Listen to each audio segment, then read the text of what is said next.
فقلت استغفروا ربكم إنه كان غفارا يرسل السماء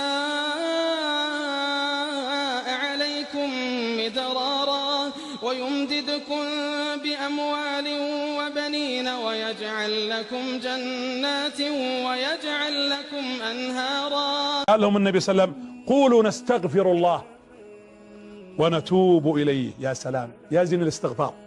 أنت مهمومة الحين دموعك تنزل، قال لك زوجك كلام ما عجبك قبل شوي، أنت منزعج من أبنائك، مريض تشوفني وأنت جالس على عربة على سرير، مهموم لك سجين، عندكم مشاكل في بيوتكم، في مشكلة معك مع مديرك أو صديق لك.